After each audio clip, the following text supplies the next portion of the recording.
I believe it started when I was around 6 years old. My parents often had friends over in the house. I didn't know they were polyamorous OFC. One day I was outside playing, got hurt, and when I ran inside caught my parents making out with some random guy. They told me they have other adults that they love and it's a completely normal thing. Me being a child just accepted that. They gave up being secretive and their partners would constantly be around, even joining on outings. I remember that on my 10th birthday they invited 3 of their partners, one of who I'd never seen before. And for the rest of the day my parents just withdrew from my party and hung out with them. I never saw them doing anything explicit again, but they would kiss their partners, hug them, make flirty comments. Something that would be normal between parents but with many more people. Sometimes I came home from school and my parents were gone and there was some random adult in our house. Some of them seemed surprised that my parents even had a child. I always hated it, but since my parents had told me this was normal, I assumed many adults probably did similar things and that it's just an adult thing all kids hate. Later they had less partners and eventually seemed to stop. Not that I'd know for sure. I moved out with 17. I didn't think about it anymore. A year ago I started therapy, other reasons. As usual the topic of my upbringing came up and it brought back many feelings I wasn't aware of. I realized that although my parents were always good to me, I had never really felt close to any of them and still have a lot of resentment, that they made me feel like I had to compete for my parents' attention with random strangers. A while ago, I visited them and they told me they are going to take part in a documentary about polyamorous families, and that the producers would like to include interviews with the children.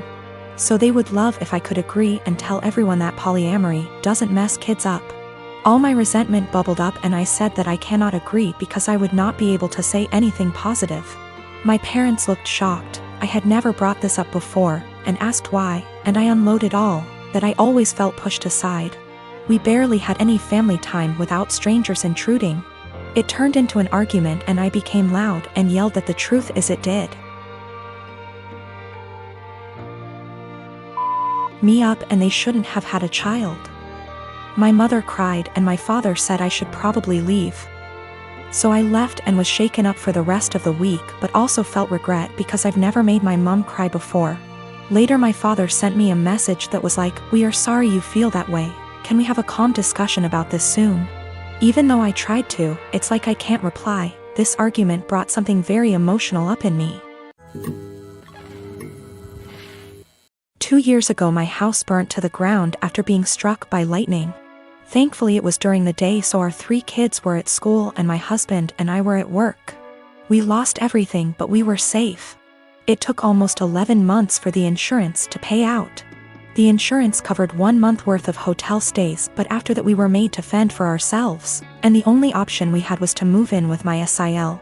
She tells us we can have her spare room and her office space. Since she used neither of the rooms and her stipulations was we needed to purchase all of our own food and pay her $100 a week. By week 3 all of that changed. She then decides we need to pay her $250 a week and we can only use 1 room. So all 5 of us were crammed into the smallest room she had, which was the size of a glorified closet space and didn't even fit a twin bed and a small dresser. So we lived out of trash bags and slept on the floor for close to $1,000 a month some months and still had to purchase all of our own food, despite her claiming my children on her food stamps. She also had no bills outside of her land tax, $450 a year, electric and heating oil, which she hardly ever filled. So we were essentially paying her so she could do leisure activities. It was the worst 8 months of my life. 3 months ago my grandmother decided that she wanted to go to assisted living after a fall and transferred the deed of her house to me, and basically said it was mine now. It is a 5-bedroom farmhouse. My boys insist on sharing a room, so we have 2 extra bedrooms. Well, my sister-in-law lost her house last month due to not paying her land tax for several years and asked if her and her stepdaughter could stay with us until they get enough money to move down south. I said sure, 1 bedroom, $800 a month, and you have to buy and cook all your food separately because my daughter is vegan. She looked at me like I had 10 heads and said that she and her stepdaughter should not be made to share a room when there are 2 extra rooms, and stated she cannot afford a rent of $800 while purchasing all of her own food on top of it. I said, neither could we, but we managed to cram 5 people into a glorified closet space while you were getting $1,000 and food stamps. Take it or leave it. She decided to leave. I got my son a 7K motorcycle for his 18th birthday this past June. My son is obsessed with automobile and loves motorcycles. In his room he has plenty of models and posters of motorcycles of all types. His bio dad passed away when he was just 12, now I'm married to my current husband and he has kids of his own. My husband has always been against my son's interest in motorcycles. He thinks I'm encouraging him to be reckless, distracting him from school and by extension his future, and spoiling him and blowing away money by spending 7K on a motorcycle. This caused some tension between him and my son, so I told him to stop complaining about it. Around 2 weeks ago, my son's motorcycle went missing. We opened a police report but nothing came out of it. It just disappeared. My husband had a smirk on his face the entire time, just walking around saying, "I told you so. You just wasted your money." This was unbearable to hear, to be quite honest. My mother-in-law visited few days ago. She was talking about the other house my husband owns and mentioned seeing a motorcycle. One that's similar to the one that we lost in my husband's carriage while she was cleaning it. She goes to clean that house weekly even though it's empty. My husband plans on giving it to his kids as inheritance. I was puzzled. I asked if she was certain, but she showed me a photo she took of it which confirmed that it was indeed my son's motorcycle. I immediately rushed to call my husband and confront him about it. He admitted that he took and hid the motorcycle in his garage as a last resort after me and his stepson kept brushing him and his thoughts off about the 7K being spent on something unnecessary and that could cause issues. I blew up at him demanding he return it. He refused and told me he had been considering selling it and giving the money back to me so I could use it wisely this time. I told him I was serious and that I'd call the police. He literally said, "This is a family matter and cops can't do shit about it." I had enough. I called the cops soon as I ended the call with him. The motorcycle was found and returned. But my husband had to be taken in since there was an open file about the motorcycles going missing. He was let go eventually, but he was livid with me. He came home yelling about how awful what I did was and how crazy my behavior was. I refused to engage in the argument, but he told his entire family about it and they judged me for calling the police on my own husband, even though I already asked him to return it. He said he was just looking out for my son and that one day we'll realize that he was right, but only when it's too late.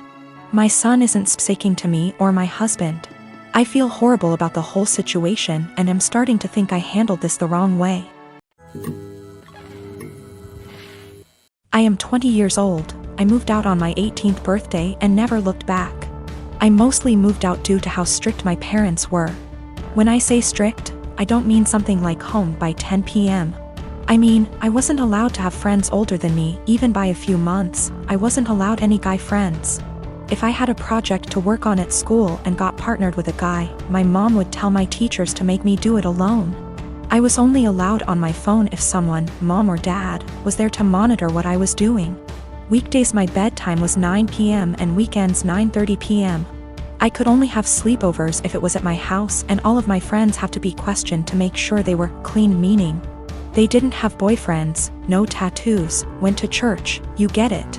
So you can imagine, I had literally 1 or 2 friends. By 18, I didn't have any plans, I just packed my stuff and left.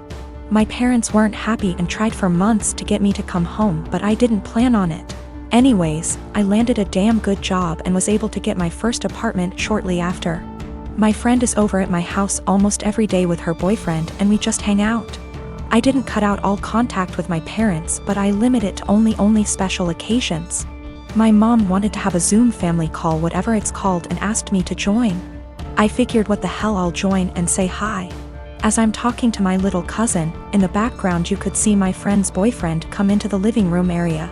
Everyone's face kind of froze and I didn't think much of it. My mom asked who it was and I told her, and she immediately gets annoyed. She started asking why he was leaving my bedroom, which he didn't. The bathroom is the same way towards the bedroom, so I could see why it would look like he left from my room. She and my dad proceeds to ask me why I have guys at my home. Why is he 21 hanging around me? I just turned 20, but yeah, it was like I was 15 again. My mom then insists I have him leave. At this point my friend and her boyfriend hears this and goes like WTF? I didn't know what else to do but laugh. I said, "Are you out of your mind?" and laughed some more.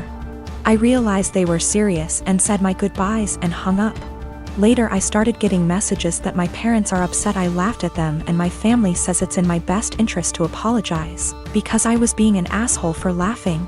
I laughed at them then hung up, so I thought it was rudish, especially after being told I was by my aunt as well.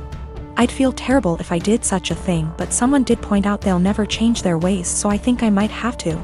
You know, I've got no idea how to set boundaries, but I'm sure there's a few articles that can help me with that.